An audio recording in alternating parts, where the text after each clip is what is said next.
परम पूज्य गुरु प्यारी साध संगत जी, राधा स्वामी जी, संगत जी, आज जो शुभ समाचार हम आपसे साझा करने जा रहे हैं वह सिर्फ कुछ बदलावों की सूचना नहीं है।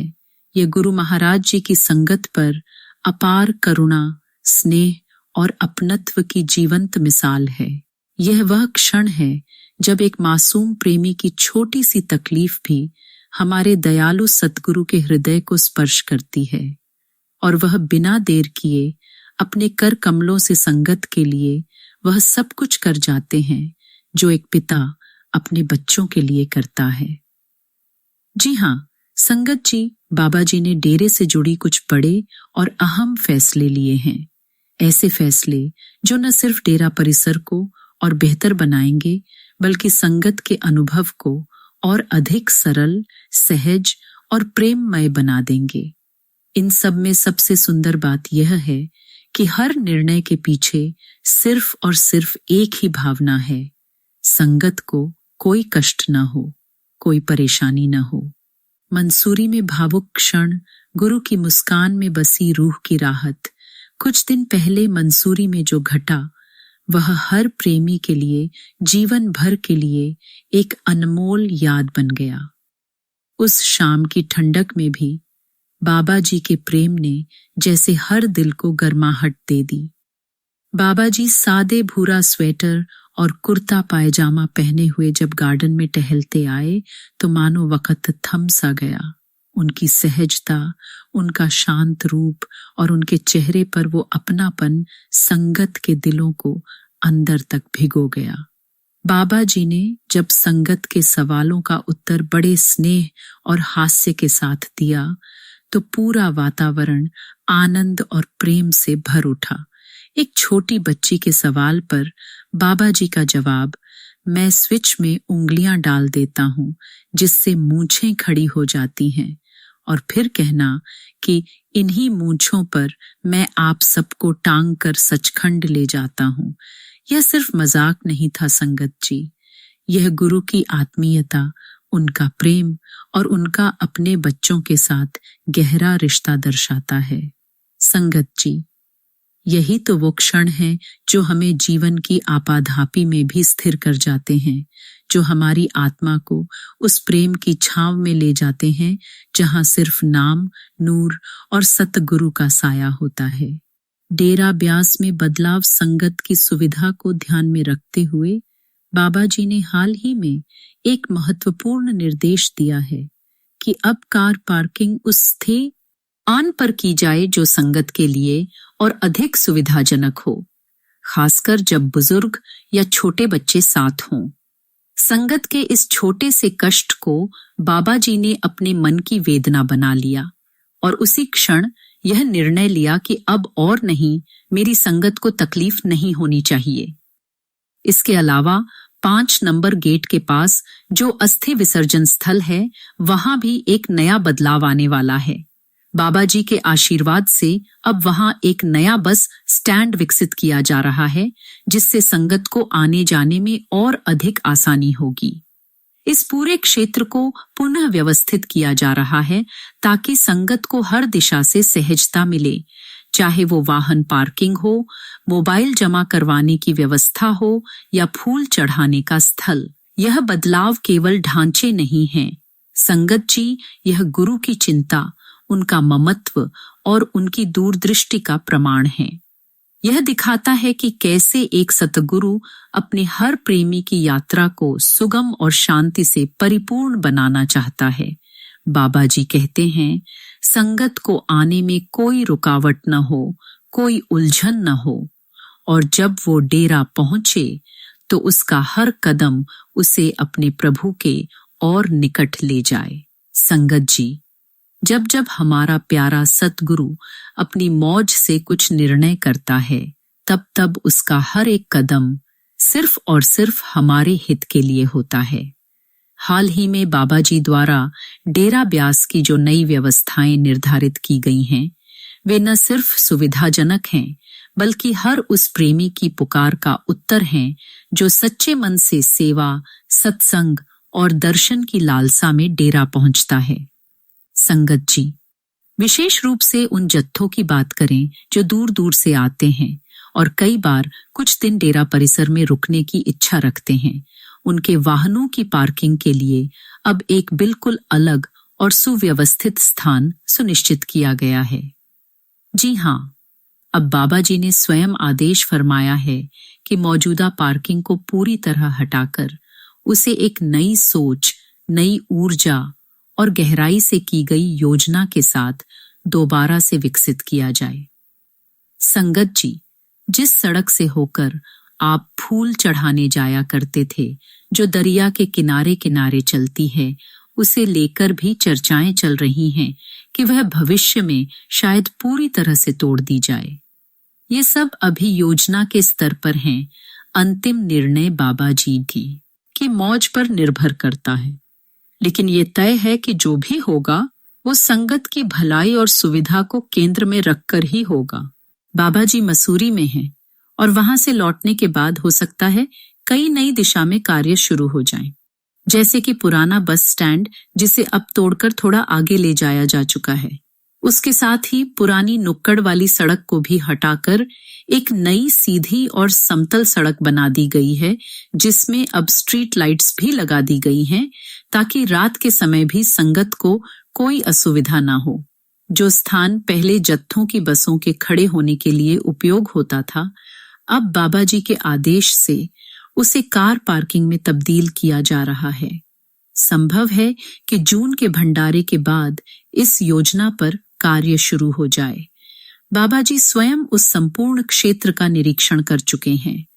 उन्होंने उस स्थान को जहां अस्थि विसर्जन यानी फूलों का चढ़ावा होता है, उसके स्थानांतरण का भी निर्णय लिया है ताकि संगत को लंबा रास्ता न चलना पड़े।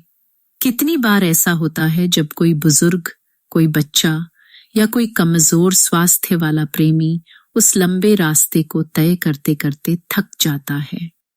बाबा जी ने इसे देखा, महसूस किया और फिर आदेश दिया कि अब नई पार्किंग सामने होगी, बिल्कुल पास में, ताकि किसी को कोई तकलीफ ना हो।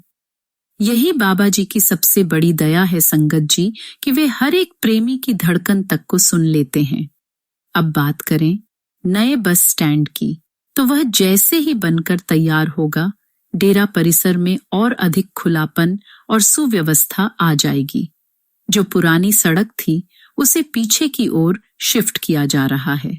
आपने शायद देखा हो, जब आप डेरा ब्यास से नेशनल हाईवे की ओर जाते हैं और रेलवे पुल के नीचे से निकलते हैं, तो बाईं ओर जो खाली जमीन दिखती है, वहीं अब तेजी से निर्माण कार्य चल रहा है। एक नया पुल भी बन रहा है जो सीधा नेशनल हाईवे से जुड़ेगा। पुराना पुल जो अब तक सेवा में था, उसे भी अब बदला जा रहा है। बाबा जी ने नई सड़क का निरीक्षण करते समय साफ कहा, मुझे ऐसी कोई सड़क नहीं चाहिए जिसमें टेढ़ापन हो या कोई असुविधा हो। सड़क बिल्कुल सीधी और समतल होनी चाहिए ताकि संगत को कोई भी तकलीफ ना हो। यह वाक्य उन्होंने 2 बार दोहराया, बेहद गंभीरता और करुणा से। सेवा में लगे हर सेवादार की आंखें नम थीं, क्योंकि बाबा जी हर छोटी से छोटी बात का ख्याल रखते हैं।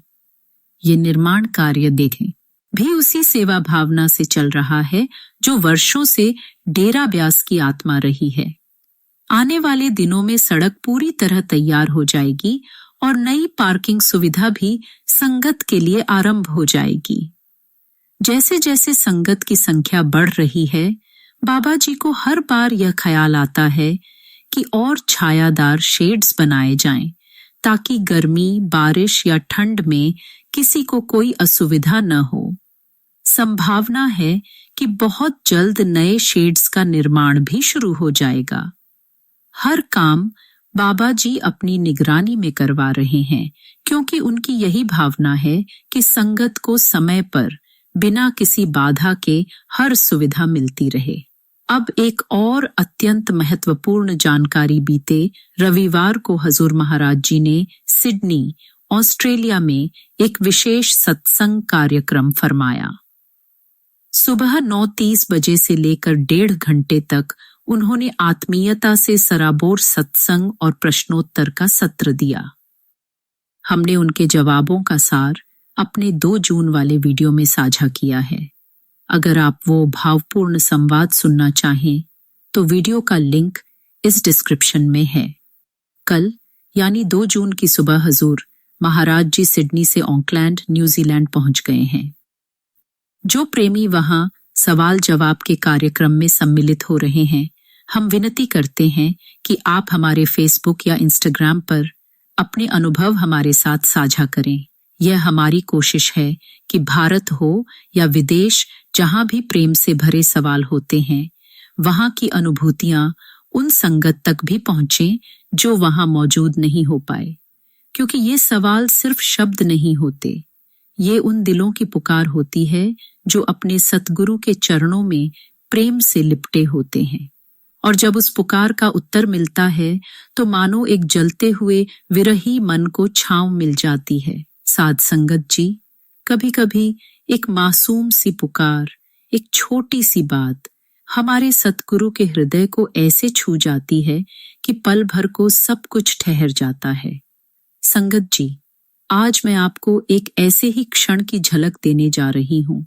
एक ऐसा क्षण जो बाबा जी के भावनात्मक पक्ष को उजागर करता है, जहां उनका प्रेम, उनकी संवेदना और संगत के लिए उनकी आत्मिक निकटता स्पष्ट दिखाई देती है।